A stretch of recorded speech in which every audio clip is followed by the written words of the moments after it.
Xo'p, o'tgan darsimizda biz sizlar bilan AutoCAD formatdagi planirovkani Revit dasturiga import qilishi va uni ustida devorlarimizni o'lchab chiqib, o'sha bo'yicha devorlarni chizishni o'rgangandik.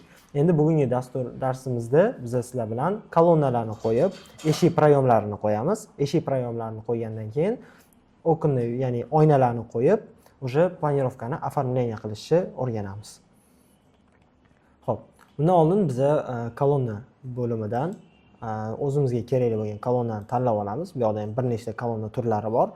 Razmerlarini ko'rib olamiz. Bizga hozir 400 ga 400 lik kolonna kerak bo'lar ekan.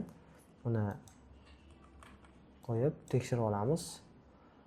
Kolonnani olganimizdan keyin uni glubinasini неприсоединенныйni birinchi etajga qo'yib qo'yamiz.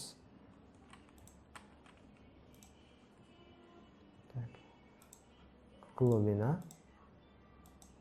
da birinchi etaj.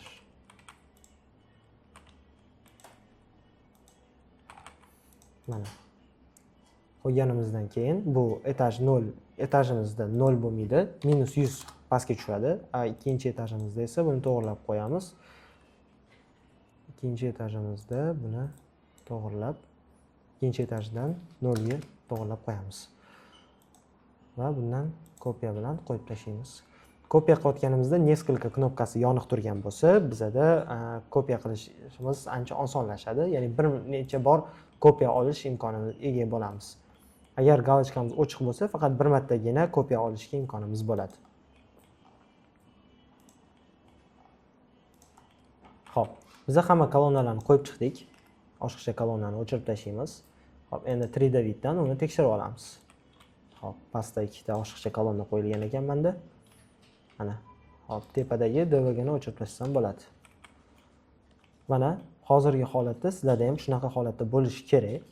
Что hamma devorlar qo'yilgan va kolonnalarni ham o'rnatib bo'ldik. Endi etajlardan полностью hamma narsani belgilaymizda, mana bu yerda filtr paydo bo'ladi. Filtrni kirib, отменить выборlarni qilamiz. Hamma narsani отменить qilamizda, faqat stenalarni belgilab qo'yamiz. OK bosganimizdan keyin u faqat stenalarni belgilab beradi. Mishqani o'ng tarafini bosib, предопределение grafiki na video bor. Для elementini bosamiz va uni прозрачностini 40% qilib qo'yamiz. Nimaga? Чтобы bizni DVG ni, pastdagi DVG ni, обложкадagi DVG ni ko'ra olishimiz uchun. Va shu orqali biz bu yerda hozir eshik prayomlarini qo'yamiz. Eshik prayomlarini qo'yganimizdan keyin oynalarni qo'yamiz. Oynani qo'ygandan keyin pol перекрытияlarni qo'yib, razmerlarni qo'yishni o'rganamiz. Xo'p, eshik bo'limidan, dverdan dvernoy prayom bor. Dvernoy prayomlarni qo'yib chiqamiz.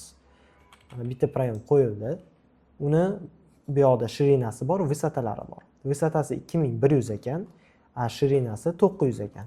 Shirinani 900 to'g'rilab qo'yamiz va uni belgilab to'g'ri joyga surib qo'yamiz. Xo'p. Hozir bizda agar DVG xalaqit berayotgan bo'lsa, DVG ni tanlab, unda ham xuddi shunday предопределение grafika qilib, elementdan uni polutanaga o'tkazib qo'yamiz. O'shanda u bo'lib poluprozrachniy bo'lib, poluton bo'lib ko'rinib turadi. Ishlashimizda xalaqit bermaydi. Xo'p. Keyingisi bizda imенно bu yerda joylashgan, uni ham eshigimiz prayomini uzun eni 900 ekan, xuddi shundan olib, belgilab analog olamizda bu yoqqa qo'yamiz. Keyin razmerini to'g'rilab qo'yamiz.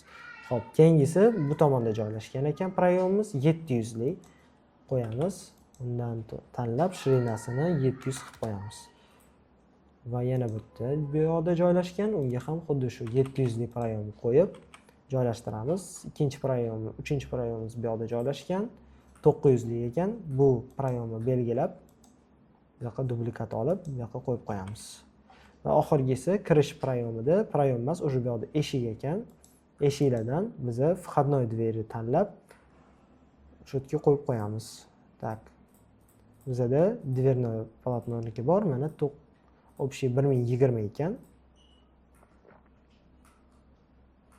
Stalnayasi mana bu yerda joylashgan. Shundan olib qo'yib qo'yamiz. Ochilish tarafini to'g'rilab, qalinligini, ochilish gradusini to'g'rilasa bo'ladi va uni yana qo'shimcha ma'lumotlarni to'g'rilasa bo'ladi. izmi tip qilib 120 qilib qo'yamiz shirinasini, balandligini 2100.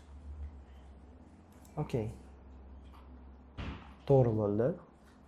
Endi buni gradusini to'g'rilab qo'yamiz, ochilish darajasini. Ugol plani 30 emas, o'shanga galchkani bosib qo'ysak 90 bo'lib ochib turadi. Endi hamma prayomlarni qo'yib bo'ldik. Endi ularni razmerlarini to'g'rilab qo'yamiz. To'g'ri, hammasi joy-joyida turishi kerak.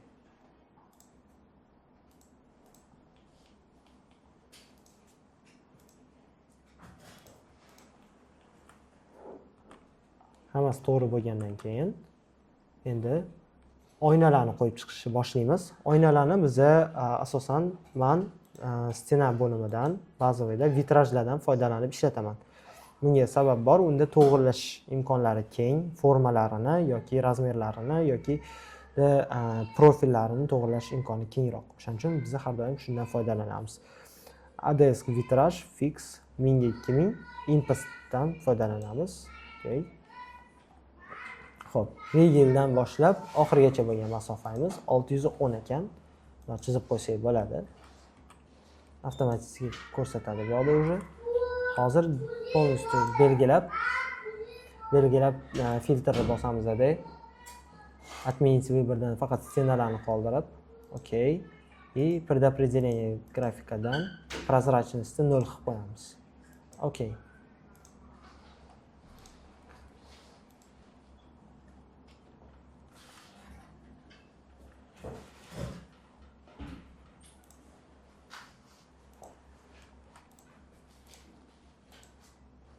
Bu yoqda 600 ekan.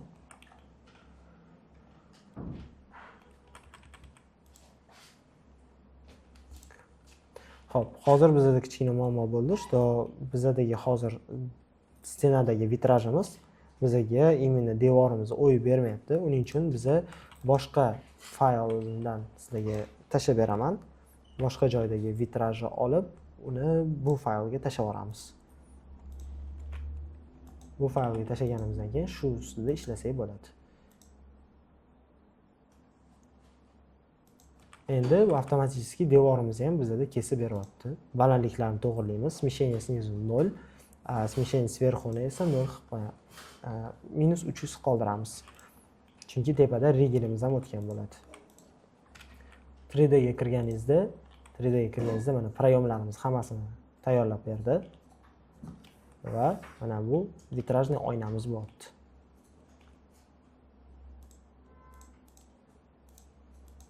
Birinchi etajdan oynani olib, analog olib, полностью har bitta oyna bor joyga oynalarni berib chiqamiz.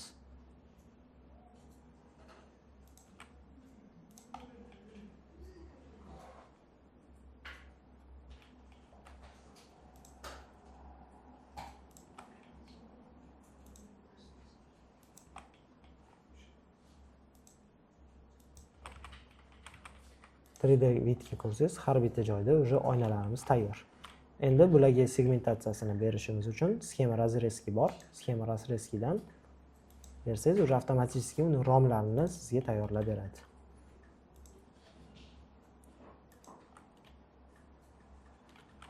Razmerlarni to'g'rilash uchun tab knopkasi bilan imенно o's chizig'ini tanlaysiz va balandligini bir xil qilib qo'yasiz hammasini.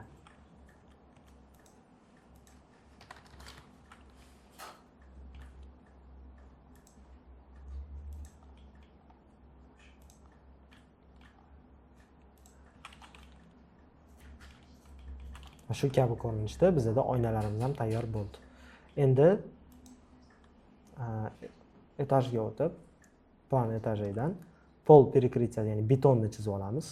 Betonni pol перекрытияdan splita beton bor. 220 lik betondan foydalanib, balandligini 0, ya'ni birinchi etajdagi уровеньdan 0 dan -100 ga tushiramiz, chunki betonimiz -100 pastda bo'ladi. Hozir buni chizmada ko'rsatib beraman, ya'ni razrezida. To'liq chizib olamiz chekalari bilan. Galchkani bosamiz. Tak, смещение agar tutashmagan bo'lsa, bizda har doim shunaqa Bizda shunaqa уведомление keladi, agar qachonki bizada chiziqlarimiz bir-biriga ulanmasa, shunaqa holatlarda biza продолжить bosamiz, tepani o'chirib tashlab, belgilab, boshidan oxirigacha bo'lgan konechkada to'g'rilab ulab qo'yamiz. И galochkani bosamiz. O'shanda уже bizada pol перекрытиyamiz ham tayyor bo'ldi. Mana. Bu -100 da turibdi.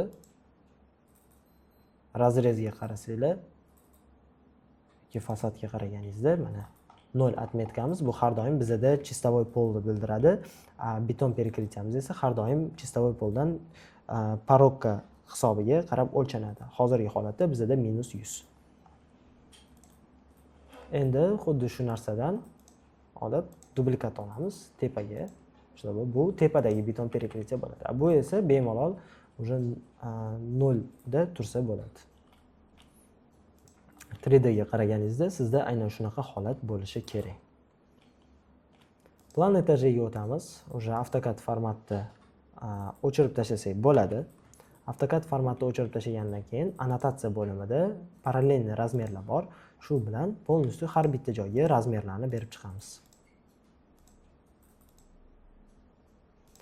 Agar sizda bitta joyga yaqinlashtirganingizda boshqa magnit yonib turgan bo'lsa, tab knopkasi bilan magnitni o'zgartirsangiz bo'ladi. Agar razmer sizga слишком katta ko'rinayotgan bo'lsa, masshtab vidadan 50 qilib qo'ysangiz, masshtab razmerlaringiz ham avtomatik o'zgaradi. Shu bilan biza hozir sizlar bilan полностью